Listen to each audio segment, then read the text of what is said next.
बच्चों, good morning.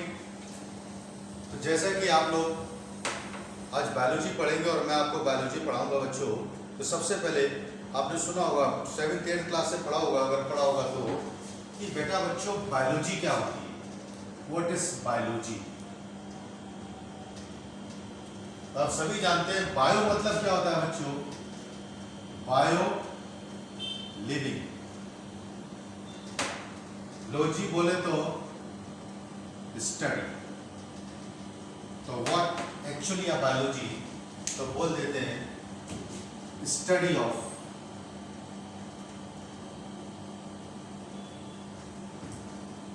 Living being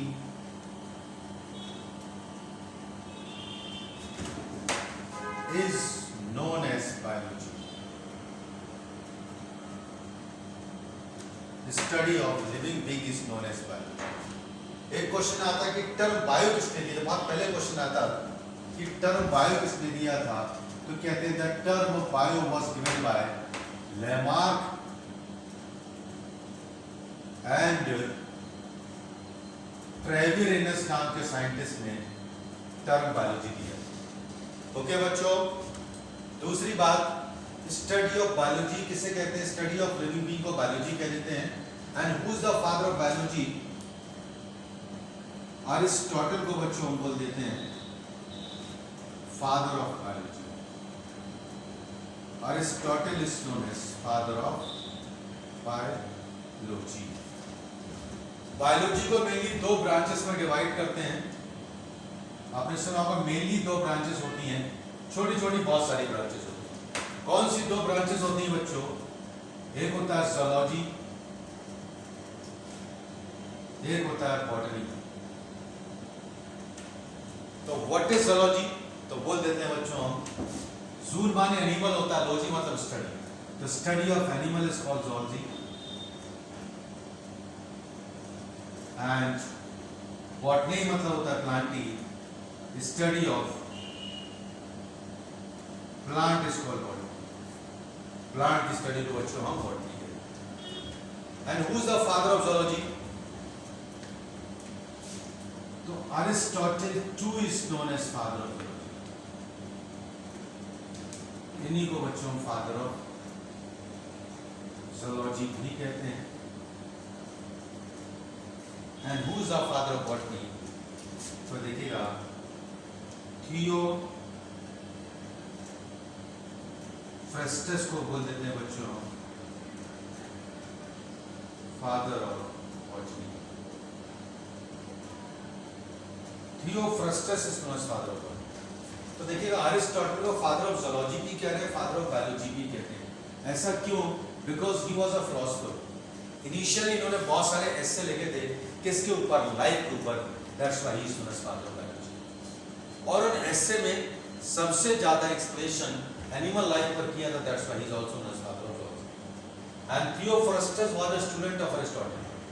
ये भी फिलोसोफर हुए, इन्होंने बहुत सारे एस्से लिखे थे बच्चों प्लांट्स के ऊपर, that's why he is known as father of botany. तो कौन कौन से साइंटिस्ट बताएं, ये याद रखना है बच्चों। पहली बार टर्म बायोलॉजी किसने दिया था, लेमार्क एंड ट्रेविरेनस ने दिया था। Who is the father of biology, Aristotle को फादर ऑफ बायोलॉजी कह देते हैं। Who is the father of zoology, Aristotle को ही फादर ऑफ ज़ूलॉजी कह देते हैं। And who is the father of botany, तो Theophrastus is known as father of botany. ठीक है, ये पता होना चाहिए, इसलिए मैंने बताया। अब अगर हम 12th के सिलेबस की बात करें बच्चों, तो 12th के सिलेबस में टोटल 5 यूनिट है और हमको सब कुछ पढ़ना है। तो पहला यूनिट है रिप्रोडक्शन का, जिसमें प्लांट एम्ब्रोलॉजी और एनिमल एम्ब्रोलॉजी रखा है, और टोटल 4 चैप्टर रखे हैं। कौन कौन से? Reproduction in organism, sexual reproduction in flowering plants, human reproduction and reproductive. तो प्लांट और animal embryology complete with disorder, ये फर्स्ट यूनिट में रखा है। सेकंड यूनिट में जेनेटिक्स एंड इवोल्यूशन है। तो जेनेटिक्स के बच्चों 2 चैप्टर रखे हैं। कौन कौन से? Principles of inheritance and variations, और दूसरा क्रोमोसोमल बेसिस, या कह सकते हैं molecular basis of inheritance, and तीसरा चैप्टर रखा है इवोल्यूशन। ऐसी थर्ड यूनिट आती है, इसमें फर्स्ट चैप्टर रखा है ह्यूमन हेल्थ एंड डिजीज। उसमें हेल्थ क्या होती है, इम्यूनिटी क्या होती है, बीमारियां कौन कौन सी होती हैं, कौन कौन वेक्टर होता है, सब कुछ रखा है। सेकेंड चैप्टर है strategy for enhancement in food production, कि जैसे जैसे पॉपुलेशन बढ़ रही है तो हर किसी को खाने को चाहिए, तो कैसे फूड प्रोडक्शन को एनहांस मतलब बढ़ा सकते हैं, वो पूरी स्टडी उस चैप्टर के अंदर रखी है। तीसरा चैप्टर है बच्चों माइक्रोब एंड ह्यूमन वेलफेयर, कि हम माइक्रो ऑर्गेनिज्म का हमारी रोजमर्रा जिंदगी में क्या योगदान है, कहाँ जैसे आपने पढ़ा होगा दूध से दही एंशिएंट जमाने से खाते हैं, चले आ रहे हैं, मतलब माइक्रो ऑर्गेनिज्म उसको क्लॉट करते हैं तभी दही बनता है दूध से, ऐसे ही पनीर, तो वो सब किस तरीके से बनते हैं, इसके अलावा और क्या क्या वो सब उसके अंदर है, और वेस्ट वाटर ट्रीटमेंट वगैरह भी उसमें पड़ेगा। थर्ड यूनिट है आपकी बायोटेक्नोलॉजी। बायोटेक्नोलॉजी के बच्चों दो चैप्टर रखे हैं, कौन कौन से, principles and processes. Principles and processes में क्या दे रखा है, what actually a biotechnology and what actually the process of biotechnology, and कौन कौन से टूल्स बायोटेक्नोलॉजी में रिक्वायर्ड होते हैं, ये फर्स्ट चैप्टर में रखे हैं। फिर सेकंड चैप्टर है एप्लीकेशंस ऑफ बायोटेक्नोलॉजी, कहाँ कहाँ अप्लाई करते हैं, किस किस के थ्रू, बायोटेक्नोलॉजी के थ्रू कौन कौन से वो बेनिफिशियल प्रोडक्ट्स होते हैं जो हमारे लिए फायदेमंद होते हैं और वो बनाए जाते हैं, तो दो चैप्टर रखे हैं। ऐसे लास्ट यूनिट बच्चों इकोलॉजी। इकोलॉजी के अंदर टोटल 4 चैप्टर रखे हैं बच्चों, reproduction organism and population, number second ecosystem, number third biodiversity and it's conservation, and fourth one is environmental issues. तो ये चारों चैप्टर हमें पढ़ने हैं। तो इस तरीके से ये पूरा आपका सिलेबस रहा। सबसे पहले बच्चों में सेकेंड यूनिट का जेनेटिक्स शुरू करता हूँ, क्योंकि वो समझने वाला भी है, इंटरेस्टिंग भी है और थोड़ा टाइमिंग भी है, इसलिए मैं रिप्रोडक्शन यूनिट ना शुरू करके पहला शुरू करता हूँ जेनेटिक्स। तो जेनेटिक्स की बच्चों हम लोग बात करें तो जेनेटिक्स में पहला चैप्टर रखा है principles of inheritance and variation.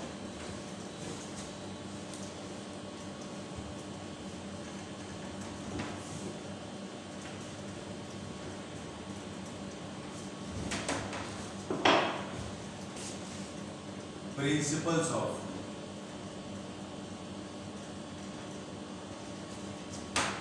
inheritance and variation, ये फर्स्ट चैप्टर का नाम है बच्चों। तो इससे पहले बताना चाहूंगा बच्चों, इसकी स्टडी क्या कहते हैं, जेनेटिक्स एक ब्रांच होती है जिसमें इन सब की स्टडी करते हैं। तो व्हाट इज जेनेटिक्स, तो याद रखिएगा, study of heredity and variation is known as genetics. मतलब बायो की वो ब्रांच जिसमें हम हेरिडिटी और वेरिएशन की स्टडी करते हैं उसको जेनेटिक्स कहते हैं। दूसरी बात, हेरिडिटी क्या होता है, तो याद रखिएगा बच्चों, कहते हैं वो कैरेक्टर जो पेरेंट्स से बच्चों में ट्रांसफर होते हैं उनको हेरिडिटी कैरेक्टर कह देते हैं, and this phenomenon is called heredity. ठीक है, तो कहते हैं transferable character is called heritable character and this phenomenon is called heredity. या वो कैरेक्टर जो इनहेरिटेड होते हैं, मतलब एक जनरेशन से दूसरी जनरेशन में ट्रांसफर होते हैं, उनको हेरिडिटी कैरेक्टर कहते हैं। दूसरा अगर हम बात करेंगे बच्चों, सेकेंड वन आता है वेरिएशन। तो देखिएगा बच्चों, वेरिएशंस की बात करें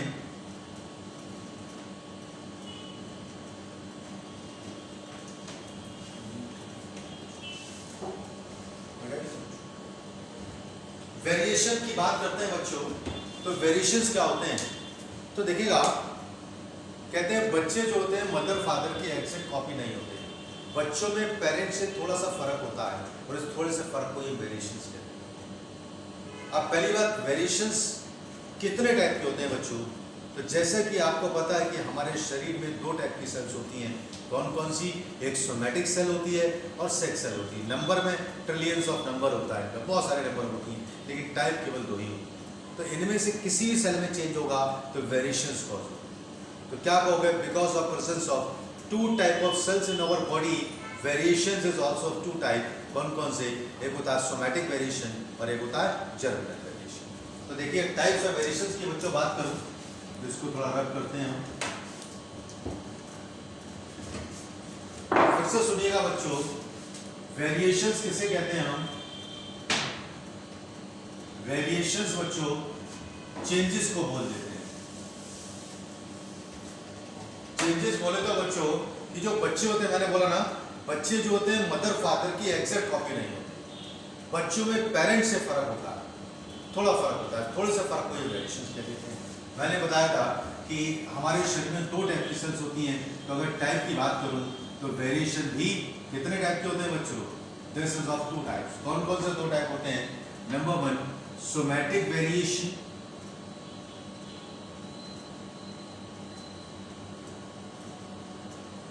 and number 2 is germinal variation.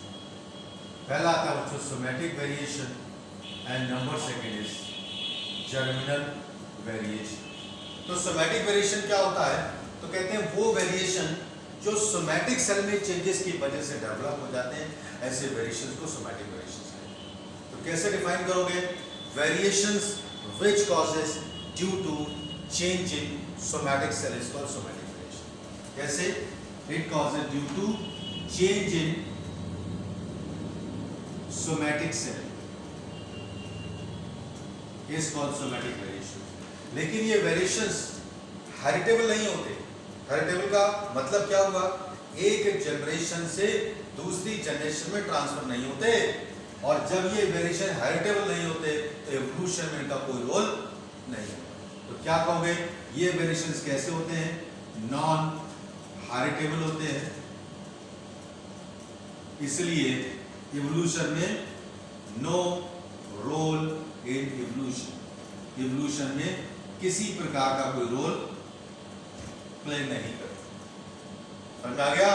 तो वो वेरिएशन जो सोमैटिक सेल में चेंजेस की वजह से डेवलप होते हैं उनको सोमैटिक वेरिएशंस कह देते हैं। ये नॉन हेरिटेबल होते हैं, इसलिए इनका एवोल्यूशन कोई रोल नहीं होता। जैसे फॉर एग्जांपल हम कहते हैं पहलवान का बच्चा पहलवान नहीं होता। कोई रेसलर है, तो वो रेसलर कैसे हुआ? उसने एक्स्ट्रा वर्कआउट किया जिसकी वजह से सोमैटिक सेल में ग्रोथ हुई, फिर वो रेसलिंग करने जाता है। और सपोज उसका बच्चा पैदा हो, फिर कहे पापा कहाँ लड़ने जाना? तुम पहलवान में तो ऑलरेडी पहलवान। ऐसा पॉसिबल है? No, because it is example of conscious effort. इसकी इंफॉर्मेशन जीन में नहीं है, और अगर ऐसा होता तो पता चला डॉक्टर के बेटा डॉक्टर बनता। मतलब पैदा होते कहता कहाँ ऑपरेशन करने जाना है, ऐसा पॉसिबल है नहीं, बिकॉज इसकी इंफॉर्मेशन जीन में नहीं होती। और अगर ऐसा होता तो किसी एक पर्सन को पढ़ने की जरूरत पड़ती और पूरा खानदान उसका पढ़ा लिखा पैदा होता, लेकिन ऐसा नहीं होता, because it is a somatic variation. Suppose कोई प्लांट है, कोई सीड है, सीड को मिट्टी में लगाओ और उससे प्लांट थोड़ा सा निकल आए। उस प्लांट को ऐसा रखो कि आधा पार्ट छाया में आधा धूप में, तो कुछ दिन बाद वो धूप की तरफ को बेंड हो जाता है और उस प्लांट में फ्लावर डेवलप होंगे, फ्लावर से सीड बनेगा। सीड को मिट्टी में लगाओगे तो क्या उससे टेढ़ा प्लांट पैदा होगा? No, because it is a somatic variation. तो इसलिए बार बार कह रहा हूँ बच्चों, सोमैटिक वेरिएशन नॉन हेरिटेबल होते हैं, और जब ये नॉन हेरिटेबल होते हैं तो इनका एवोल्यूशन में कोई रोल नहीं होता। ठीक है? एक प्लांट बताता हूँ बच्चों, एक प्लांट है बच्चों हाइड्रेंजिया। इस प्लांट को बच्चों अगर हम एसिडिक सॉइल में ग्रो करेंगे तो हमेशा ब्लू कलर का फ्लावर देता है, बेसिक सॉइल में ग्रो करते हैं हमेशा पिंक कलर का फ्लावर देता है। मतलब दो अलग अलग टाइप की सॉइल में ग्रो कर रहे हैं तो दो अलग अलग टाइप का फ्लावर दे रहा है, क्योंकि ये सोमैटिक कैरेक्टर है। और अगर ये जेनेटिक कैरेक्टर होता तो किसी भी टाइप की सॉइल में ग्रो करते, इन दोनों में से किसी एक टाइप का फ्लावर देता, लेकिन ऐसा नहीं होता, because it is a somatic character. तो this is about the somatic variation. Clear हो गया? ठीक। नेक्स्ट आता है बच्चों जर्मिनल वेरिएशन। तो जर्मिनल वेरिएशंस क्या होते हैं? वो वेरिएशन जो जर्म प्लाज्म में चेंजेस की वजह से डेवलप होते हैं। जर्म प्लाज्म क्या होता है बच्चों? Suppose this is the cell and this one is the nucleus. अब न्यूक्लियस के अंदर जो कुछ भरा होता है इस सबको जर्म प्लाज्म कह देते हैं, और इसी के अंदर जीन होता है। जीन क्या करता है? ये केमिकल बेस ऑफ इनहेरिटेंस को पार्टिसिपेट करता है, मतलब कैरेक्टर एक जनरेशन से दूसरी जनरेशन में इसी के थ्रू ट्रांसफर होते हैं। किसके थ्रू? जीन के थ्रू ट्रांसफर होते हैं। समझ में आ गया? तो वो वेरिएशन जो जर्म प्लाज्म में चेंजेस की वजह से डेवलप होते हैं, ऐसे वेरिएशंस को हम जर्मिनल वेरिएशंस कहते हैं। तो क्या बोलोगे? Variations which causes due to change in germ plasm. वो वेरिएशन जो जर्म प्लाज्म बोले तो जीन, इनमें चेंजेस की वजह से डेवलप होते हैं, ऐसे वेरिएशंस को हम जर्मिनल वेरिएशंस कहते हैं। तो क्या बोलोगे? Variations which causes due to change in germ plasm or gene is called germinal variation. ठीक है? और ये वेरिएशन हेरिटेबल होते हैं, मतलब जीन की अंदर की इंफॉर्मेशन होती है और एक जनरेशन से दूसरी जनरेशन में क्या जाता है, जीन जाता है. तो that's why these variation play an important role in evolution. क्यों? Because they are heritable. Heritable मतलब एक से दूसरे में ट्रांसफर होते हैं and play important role in evolution. ये एवोल्यूशन में इंपॉर्टेंट रोल प्ले करते हैं. समझ में आ गया? तो व्हाट इज जर्मिनल वेरिएशन? तो क्या बोलोगे? Variations which causes due to change in germ plasm is called germinal variation. They are heritable and play important role in evolution. समझ में आ गया? तो मैंने आपको अभी क्या बताया कि वेरिएशंस क्या होते हैं और वेरिएशंस एक्चुअली कितने टाइप के होते हैं. एक सोमैटिक वेरिएशन और एक जर्मिनल वेरिएशन. दोनों में हेरिटेबल केवल यही होते हैं, ये हेरिटेबल नहीं होते, इसलिए ये एवोल्यूशन में रोल प्ले करते हैं, ये एवोल्यूशन रोल प्ले नहीं करते. दूसरी बात बच्चों, जर्मिनल की बात करें तो ये वेरिएशन फर्दर दो टाइप के. ओके,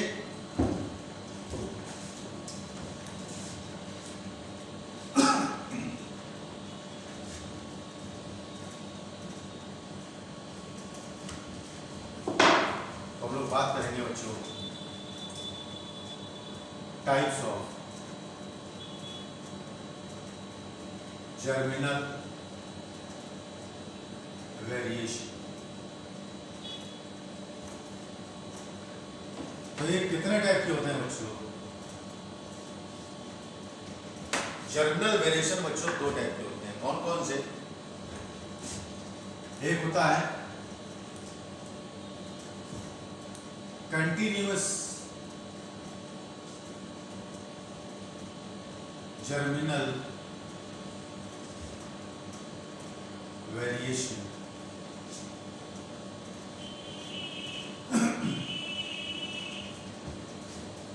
कंटिन्यूअस जर्मिनल वेरिएशंस तो क्या कहोगे?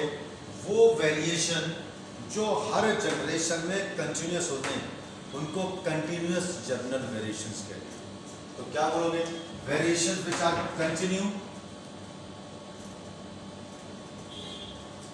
From generations to generation.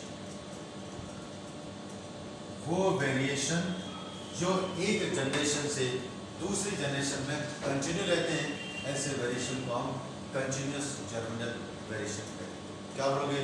Variation which are continue from generation to generation is called continuous germinal variation. In variation को बच्चों और क्या कह देते हैं? This is also called fluctuating continuous germinal variation भी है. Because ये वेरिएशन बच्चों कंटिन्यूस रहते हैं but they fluctuate on either side of the individual. For example, if we plotted a graph in between the same age group children, then it always be a variation.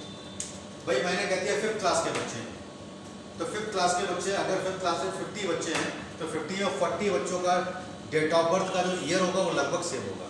मैंने कह दिया उसमें से 40 जो है स्टूडेंट 2015 में पैदा हुए हैं, तो करीब करीब 40 स्टूडेंट 50 में से 2015 में पैदा हुए. वेरिएशन किसका होगा? कोई जनवरी में पैदा हुआ, कोई नवंबर, कोई मंथ का फर्क होगा, लेकिन एक ही साल के अंदर पैदा हुए, तो जेनेटिक्स के हिसाब से सेम समय माना जाता है.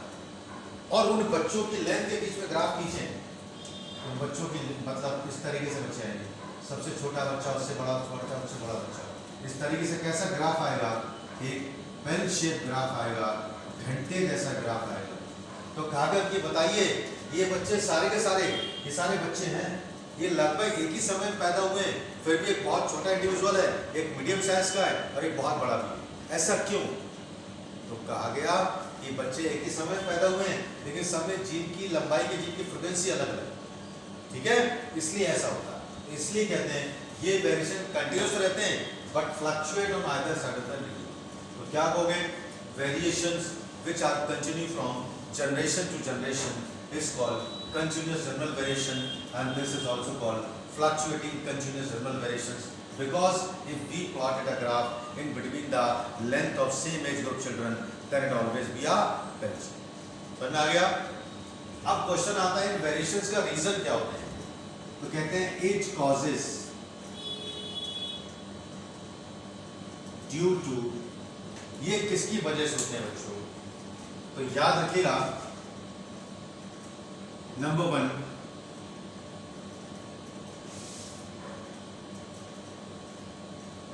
formation of gamete during gametogenesis.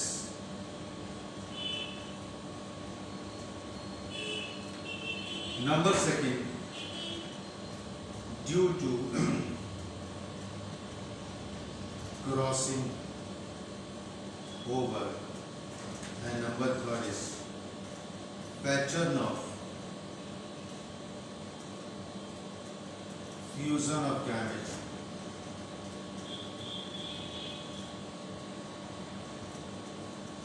during fertilization.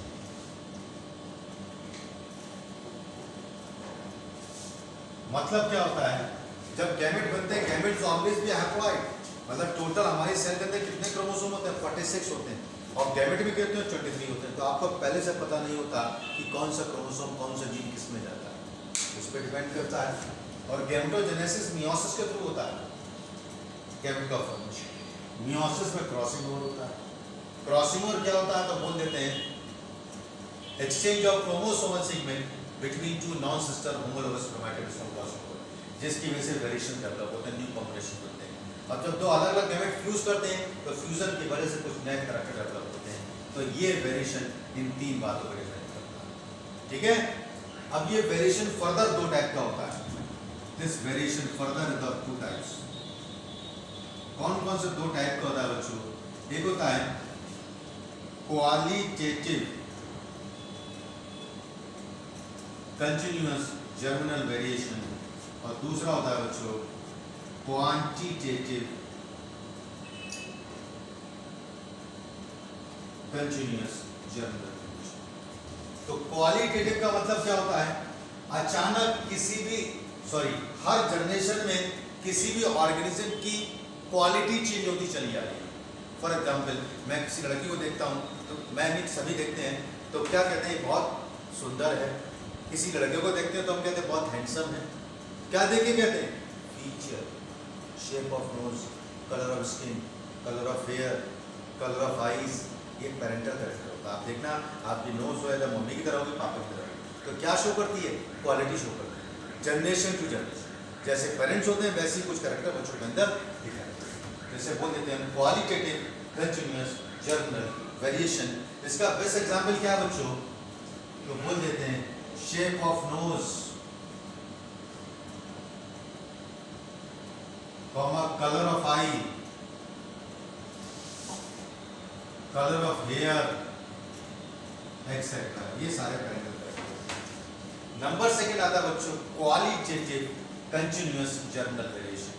तो वो वेरिएशन जिसमें किसी भी ऑर्गेनिज्म की बॉडी पार्ट्स की क्वांटिटी घटती बढ़ती रहती है हर जनरेशन। तो मैंने क्या बोला? क्वांटिटेटिव, बोले तो quantity, quantitative continuous germinal variation. तो कहते हैं variations in which quantity of the body parts of an organism are affected from generation to generation is called this kind of vegetation. And segmentation in earthworm is the best example of this. Segmentation in earthworm, ये बच्चों इसका best example होता है। Earthworm में कितने segment होते हैं? तो कहते हैं 100 to 120 segments are present in each earthworm. किसी में 100 होते हैं, किसी में 105 होते हैं, किसी में 110 होते हैं, but it is in between 100 to 100 in every generation. That's why it is the best example of this type of vegetation. And this is about कल मैंने बताया था 2 टाइप के होते हैं। पहला डिस्कस कर लिया बच्चों, कंटिन्यूअस जर्मिनल वेरिएशन। कोई दिक्कत? ठीक है बच्चों, कोई प्रॉब्लम हो मुझे आप बता देना।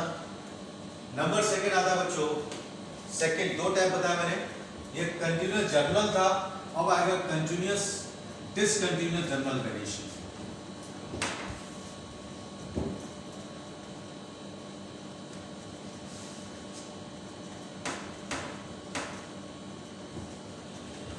ये ऐड जाएगा बच्चों डिसकंटिन्यूअस। क्या बोलोगे? Number second is discontinuous general variation. तो क्या होता है? वो वेरिएशन जो अचानक जर्मप्लाज्म में चेंजेस की वजह से डेवलप होते हैं, और अचानक जर्मप्लाज्म में चेंजेस को म्यूटेशन कहते हैं। तो ये भी कह सकते हैं वो वेरिएशन जो क्रोमोसोमल थ्योरी ऑफ म्यूटेशन पर डिपेंड करते हैं, उनको डिसकंटिन्यूअस जनरल वेरिएशंस कहते हैं। क्या बोलोगे? Variations which causes due to sudden change in germplasm, sudden change in germplasm. और अचानक चेंज को बच्चों क्या कह देते हैं? इसी को बच्चों हम बोल देते हैं म्यूटेशन। सडन चेंज को बच्चों हम म्यूटेशन। तो कहते हैं वो वेरिएशन जो अचानक जर्मप्लाज्म में चेंजेस की वजह से डेवलप होते हैं, उनको हम डिसकंटिन्यूअस जनरल वेरिएशंस कहते हैं। इन वेरिएशंस के रीजंस क्या होते हैं? तो क्या कहोगे? It causes due to chromosomal aberration. Chromosomal aberration क्या होता है? Sudden change in the structure of chromosome और a number of chromosome. Structure बोले तो कहते हैं कि जब क्रोमोसोम पर जो जीन प्रेजेंट होते हैं अपनी पोजीशन को चेंज करते हैं तो अपने कैरेक्टर को भी चेंज कर देते हैं। ऐसे न्यूमेरिकल का मतलब क्या होता है? जैसे हमारे 46 क्रोमोसोम है तो 23 और नए ऐड हो जाए, डिलीट हो जाए, या पर्टिकुलर क्रोमोसोम बढ़ जाए, घट जाए। Chromosomal aberration that is euploidy and aneuploidy etcetera. Euploidy मतलब ट्रू चेंज। ट्रू चेंज का मतलब क्या होता है?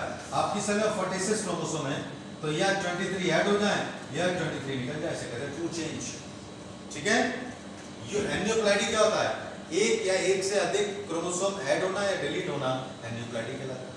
ऐसे बहुत सारे टाइप हैं। ये पूरा टॉपिक आपका सिलेबस में तो आगे में पूरा लेक्चर इसका दिया जाएगा। ठीक है? बस इतना ही समझिएगा आप। ओके? अब जैसे कि कंटिन्यूअस दो टाइप का था, वैसे ये भी दो टाइप का होता है। This is also two types. ये वेरिएशन भी दो टाइप का होता है। कौन कौन से? नंबर 1 क्वालिटेटिव discontinuous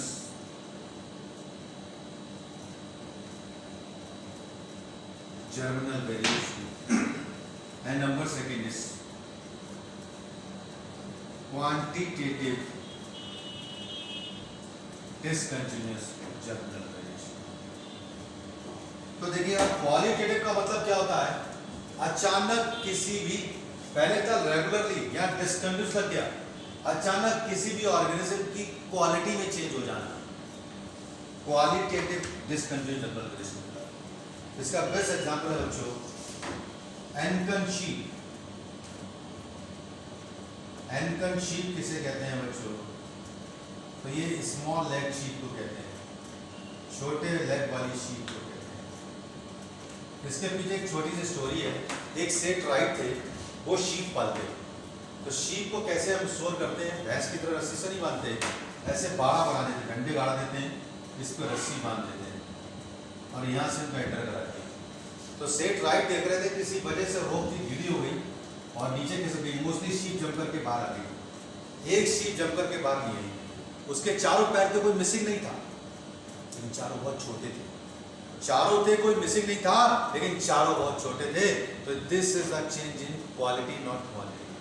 तो उन्होंने कहा बताइए नॉर्मल हाइट वाली शीप में इतने छोटे लेग वाली शीप कैसे डेवलप हो गई? तो उन्होंने कहा जब ये डेवलप हो रही होगी तो डेवलपमेंट के टाइम अचानक इसके जर्मप्लाज्म में कोई चेंज हुआ होगा जिसकी वजह से छोटे लेग वाली शीप डेवलप हो गई और एक छोटे लेग वाली शीप का नाम दे दिया एंकर।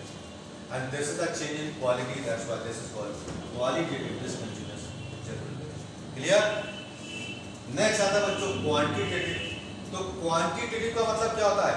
अचानक किसी भी ऑर्गेनिज्म के बॉडी पार्ट्स का नंबर घट बढ़ जाना, sudden change in the quantity of body parts is called quantitative discontinuous general variation. इसका बेस्ट एग्जांपल बच्चों क्या है?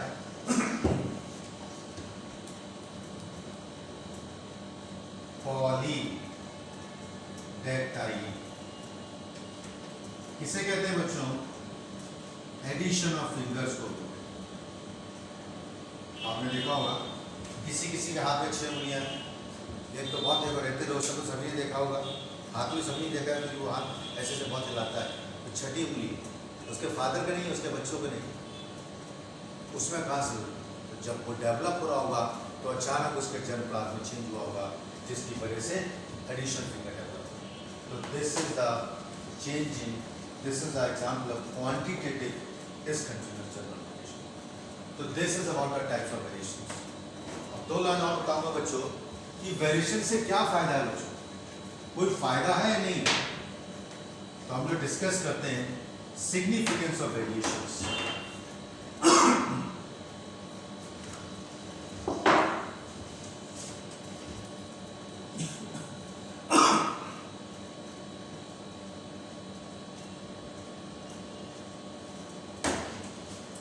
तो सिग्निफिकेंस क्या फायदा बच्चों, तो देखिए सिग्निफिकेंस की बात करते हैं बच्चों। तो सिग्निफिकेंस, पहला सबसे इंपॉर्टेंट सिग्निफिकेंस क्या है कि अगर चेंजेस नहीं होंगे, अगर वेरिएशंस नहीं होगा तो इवोल्यूशन कैसे होगा, मतलब छोटे छोटे बदलाव नहीं होंगे तो बड़े समय के बाद बड़ा बदलाव कैसे होगा। तो पहला सबसे इंपॉर्टेंट पॉइंट क्या है कि वेरिएशंस क्या है, तो it act as a raw material for evolution. ठीक है, तो क्या बोलोगे, it act as raw material for evolution. ठीक है।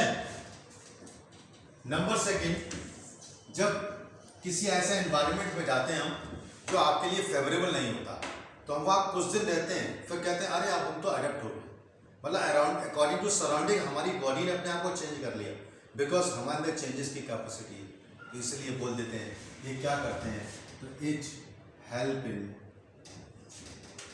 अडेप्टेशन। और कभी कभी नए करेक्टर भी डेवलप हो जाते हैं और वो करेक्टर हेरिडेबल हो जाते हैं। तो this is the significance of variation and this is about the variation in short. बस इतना ही पढ़ना है, और तो बहुत कुछ है इसके अंदर, लेकिन वो पढ़ने की कोई जरूरत नहीं है आपके स्टैंडर्ड में। तो मैंने आज बात करी कि व्हाट एक्चुअली है जेनेटिक्स, तो मैंने आपको बताया था study of heredity and variation, what is heredity and what is variation.